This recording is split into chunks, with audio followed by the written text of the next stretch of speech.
The 2026 World Cup kicks off in less than a month. 48 teams, 3 host nations, 104 matches, and 1 trophy. We've analyzed the bookmakers, we've looked at the expert predictions, we've studied the form, the squads, the history. 5 teams stand above the rest, 5 nations who, according to everyone who studies this game professionally, have a genuine chance of lifting that trophy in New York on July 19th.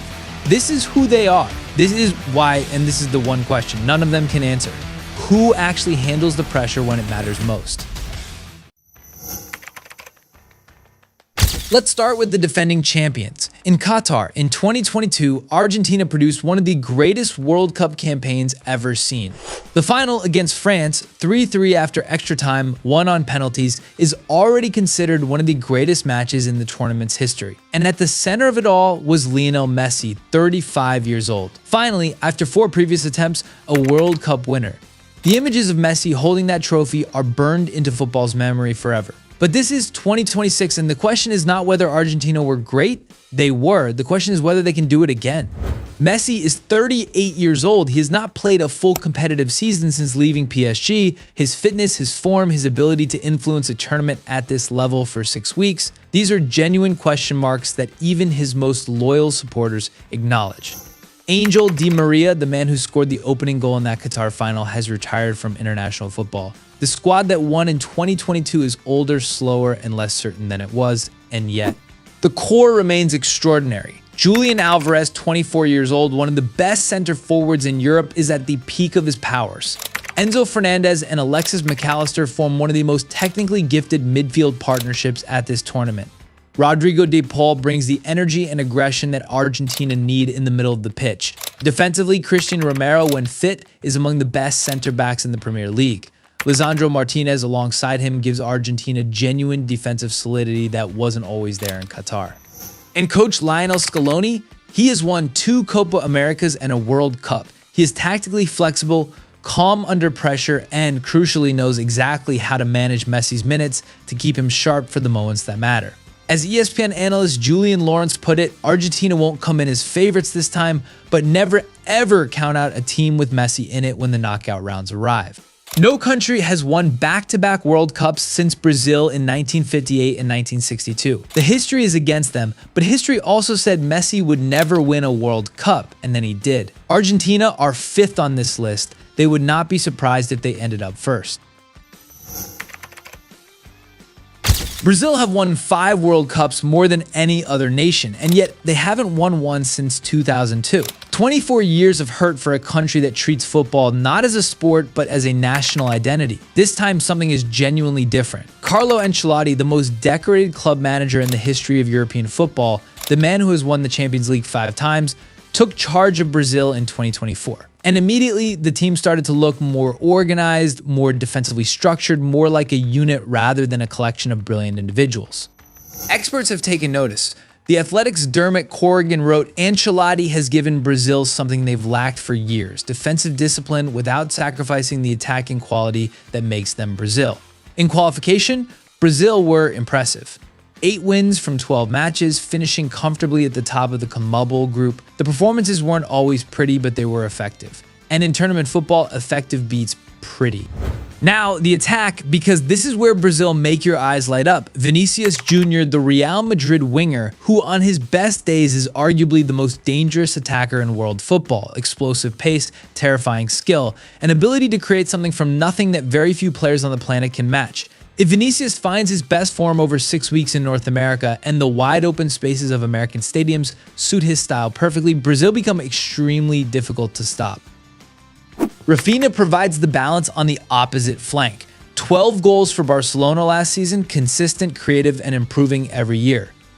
In goal, Alisson Becker. Still, at 32, one of the best goalkeepers in the world. His distribution, his shot stopping, his command of the penalty area, he remains world class.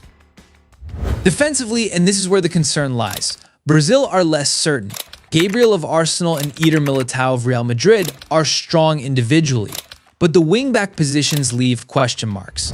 And then there's the Neymar question. The 32-year-old has barely played competitive football since October 2023. He recently signed a new deal with Santos in an attempt to prove himself fit in time. If Neymar is at even 70% of his ability, he changes this Brazil team significantly. If he isn't, Brazil play without their most naturally gifted creator. 5 World Cups, the world's most famous yellow shirt, and Carlo Ancelotti finally in charge. Brazil haven't just come to participate, they've come to end a 24-year wait. 41 years old. Let that sink in for a second. Cristiano Ronaldo, 5 Ballon d'Ors, the all-time leading scorer in international football history, the man who has defined the sport for 20 years, is 41 years old. And he is walking out at his 6th World Cup. His 6th, no outfield player in history has ever done that.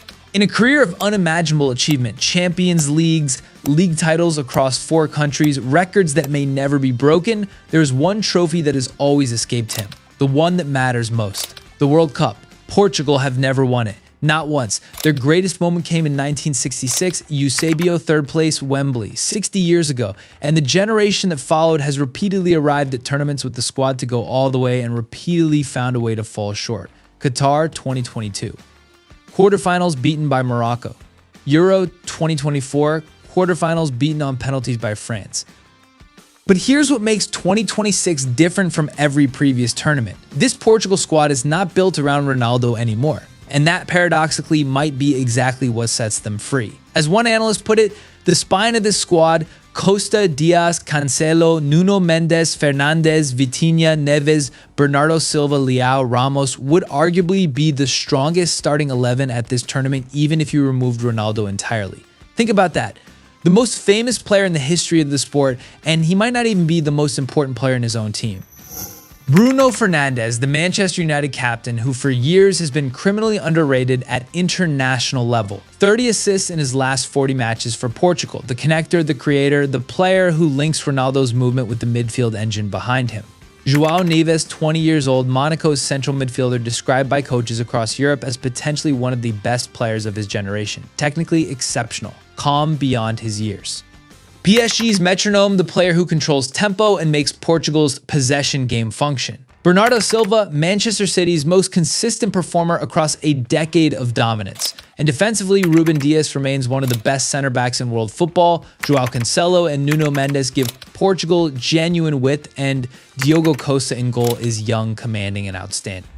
Portugal won the Nations League in June 2025. They beat Germany in the semifinals. Then they beat Spain, the best team in Europe, on penalties in the final. In World Cup qualification, Martinez's side topped their group with 13 points, conceding only twice. The defensive solidity that was missing in previous tournaments is now there. But there's one question that hangs over everything. Can they handle the pressure of the knockout rounds? The talent has never been the issue. The decision-making in the biggest moments, that has been Portugal's recurring problem. Quarterfinals reached, quarterfinals lost. The pattern is hard to ignore. And yet, Portugal beat Spain to win the Nations League. They beat Germany to get there. The evidence suggests that Martinez has finally found a way to make this squad perform when it matters most.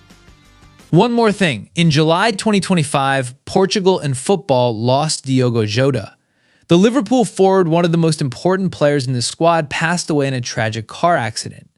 The 2026 World Cup will be played without him. That grief will be present throughout the tournament, in the changing room, in the warm-ups, in the moments before the biggest games, and sometimes grief becomes the most powerful motivation of all. Ronaldo is 41. This is his last World Cup. The quarterfinal has been Portugal's ceiling for too long. 2026 is where they find out if they can finally break through it.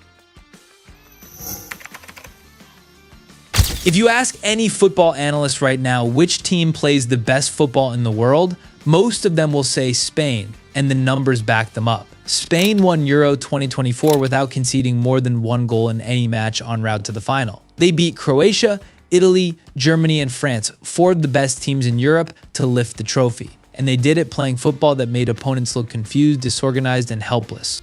In qualification for 2026, Spain were equally impressive, 10 wins from 10 matches, 36 goals scored, just 4 conceded. The best qualification record in Europe. When the Lions reviewed World Cup favorites in May 2026, they noted Spain won Euro 2024 convincingly with a squad of European superstars working together in a system that clicks perfectly. Lamine Yamal, he was 16 when Spain won the Euros. By the time this World Cup final is played in New York, he will be 18 years old, and already right now he is being described by coaches, analysts, and players across Europe as potentially the best player in the world. The dribbling at pace is different from anything in the current game. The composure in the biggest moments, a European Championship semi-final goal at 16 in the 91st minute is extraordinary. The smile, that irrepressible, permanent smile of someone who finds this genuinely easy. Yamal on the right, Nico Williams on the left, lightning quick, direct, impossible to catch when he runs at defenders. Between them, they give Spain the most exciting wide partnership at this tournament.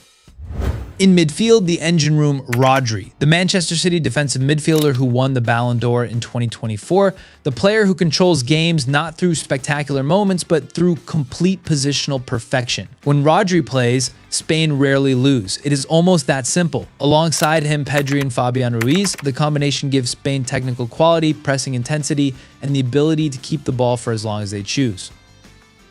Defensively, Robin Lenormand and Danny Vivian are solid. David Raya in goal had an outstanding season for Arsenal. And at right back, Dani Carvajal, when fit, remains one of the best in Europe. His injury history is a concern. His quality when available is not.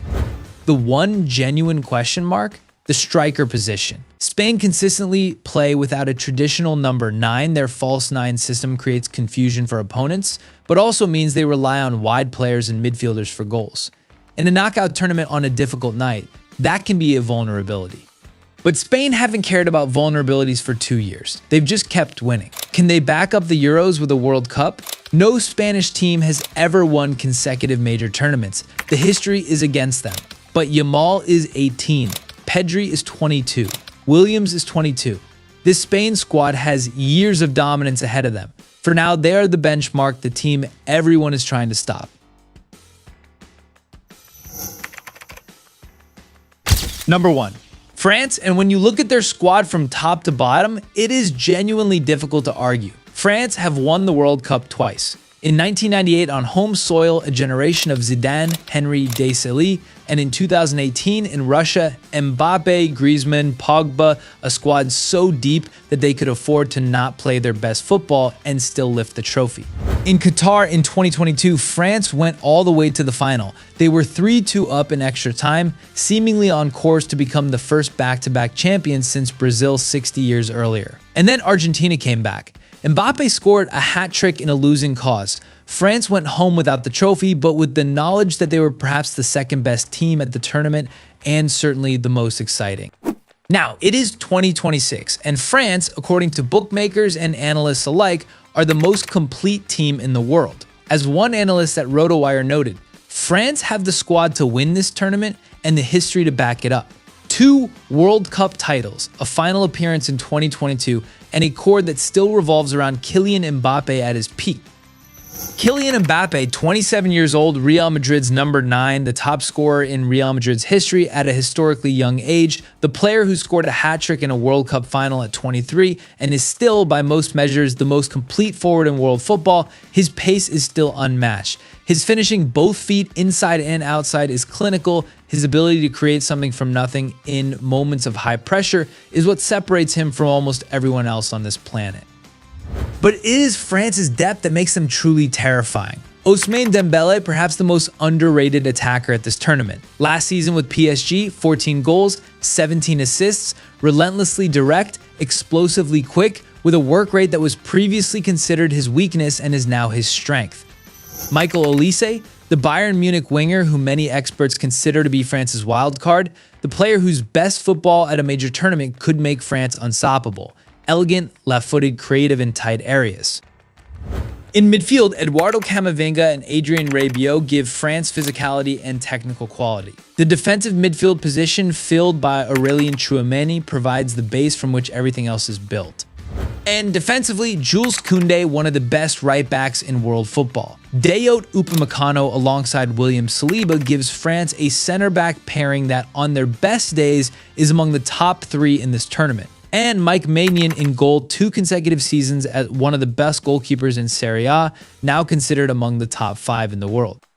This France squad is so deep that Didier Deschamps, their manager since 2012, the man who won the World Cup as a player in 1998 and as a manager in 2018, has genuine options in every position. An injury to one key player doesn't reshape the team, it creates an opportunity for someone else.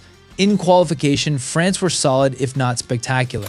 5 wins, 1 draw from 6 matches. The draw came against a competitive group opponent and was managed professionally. Deschamps has never been a manager who chases beautiful football, he chases trophies, and his record at major tournaments suggests he knows exactly what he's doing. The concerns that have followed France for 4 years. Deschamps' conservative tactical approach sometimes prevents his squad's full talent from expressing itself. France have underperformed at Euro 2020 and Euro 2024 relative to expectations. The team can look flat, functional, almost deliberately restrained, as if Deschamps is holding something in reserve. And everything runs through Mbappe, which is extraordinary when Mbappe is extraordinary, and can become a problem when one man carries the weight of an entire nation's expectations for 6 weeks. But here's the thing about France.